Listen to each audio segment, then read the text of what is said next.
Hi guys, here to read Snowflake Bentley.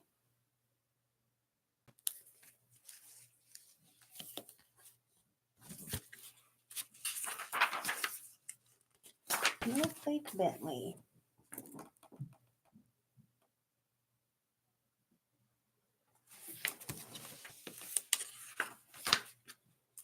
In the days when farmers worked with ox and sled and cut the dark with lantern light, there lived a boy who loved snow more than anything else in the world.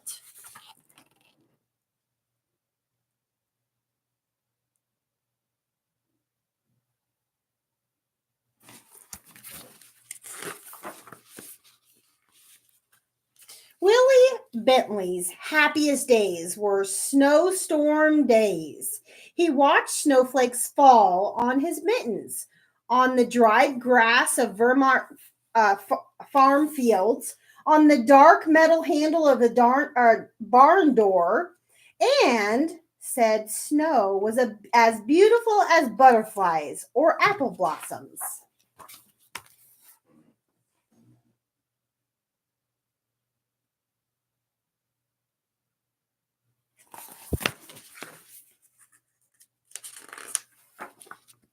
He could net butterflies and show them to his older brother Charlie.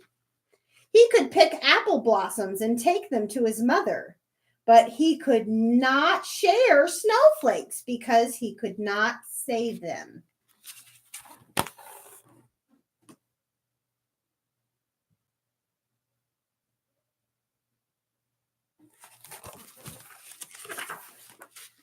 When his mother gave him an old microscope, he used it to look at the flowers and raindrops, blades of grass. Best of all, he used it to look at snow, while other children built forts and pelted snowballs at roosting crows. Willie was catching single snowflakes. Day after stormy day, he studied the ice crystals.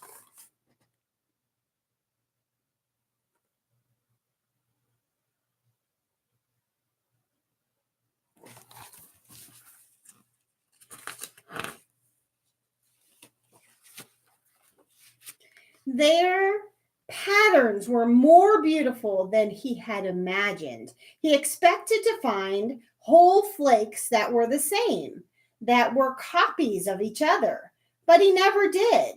Willie decided he must find a way to save snowflakes so others could see their wonderful designs. For 3 winters, he tried drawing snow crystals. They also melted before he could finish. They always melted before he could finish.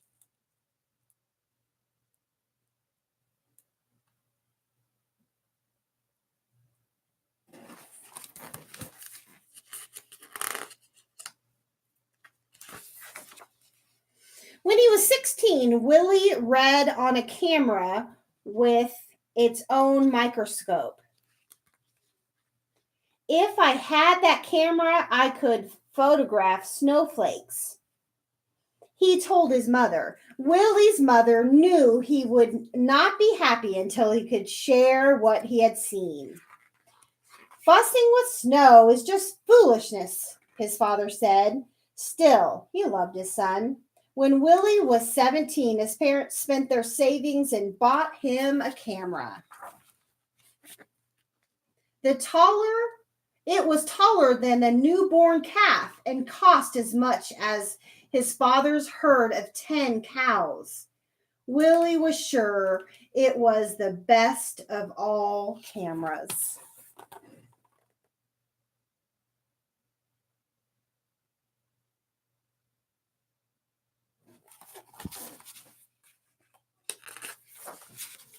Even so, his first pictures were failures, no better than shadows, yet he would not quit.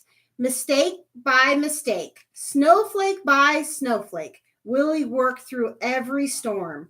Winter ended, the snow melted, and he had no good pictures. He waited for another season of snow. One day, in the second winter, he tried a new experiment, and it worked. Willie had figured out how to photograph snowflakes. Now everyone can see the great beauty in a tiny crystal, he said.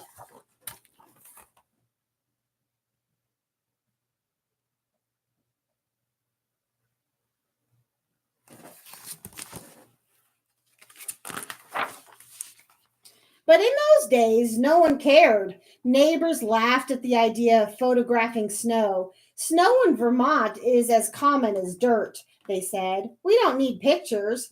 Willie said the photographs would be his gift to the world. While other farmers sat by the fire or rode to town with horses and sleigh, Willie studied snowstorms. He stood at the shed door and held out a black tray to catch the snowflakes.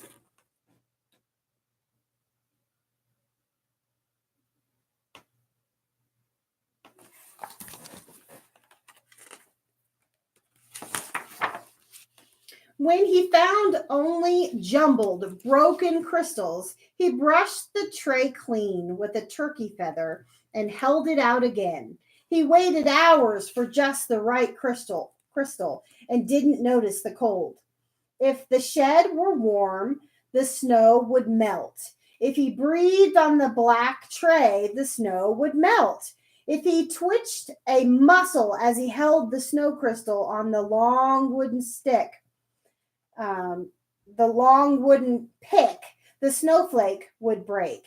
He had to work fast, for the snowflake would evaporate before he could slide it into place and take its picture.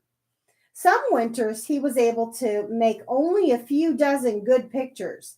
Some winters he made hundreds.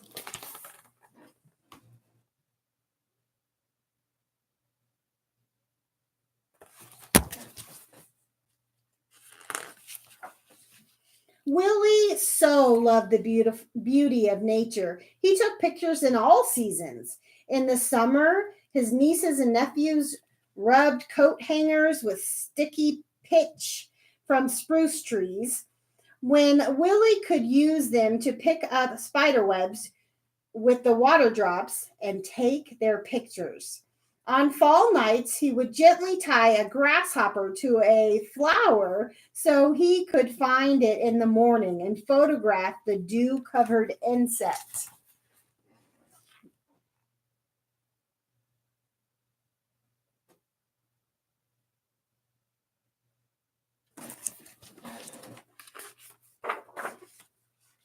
But his snow crystal pictures were always his favorite. He gave copies away or sold them for a few cents. He made special pictures as gifts for birthdays. He held evening slideshows on the lawns of his friends. Children and adults sat on the grass and watched Willie project his slides onto a sheet hung over the clothesline. Hung over the clothesline.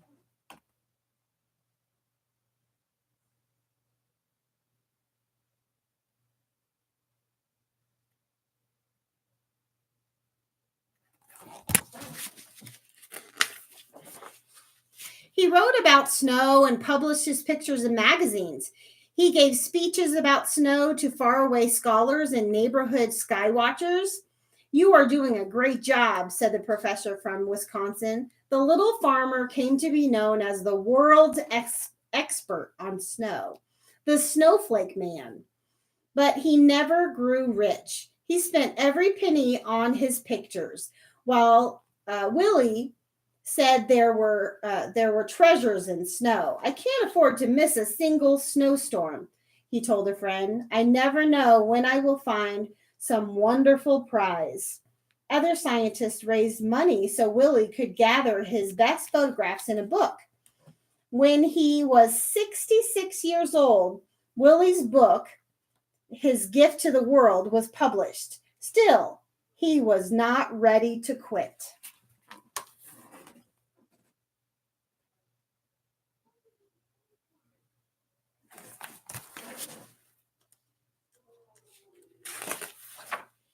Less than a month after turning the first page of his book, Willie walked 6 miles home in a blizzard to make more pictures. He became ill with pneumonia after that walk and died 2 weeks later.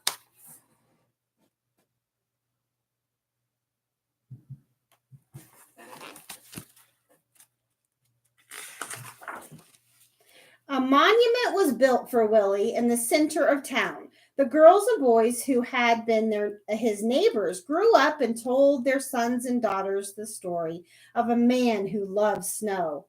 40 years after Wilson Bentley's death, children in his village worked to set up a museum in honor of the farmer scientist.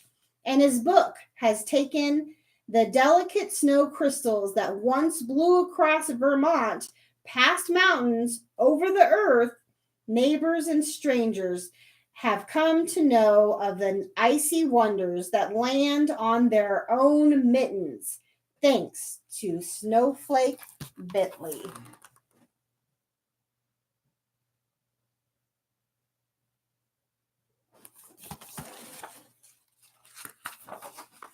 The end. And here is a picture of the real Snowflake Bentley and his camera.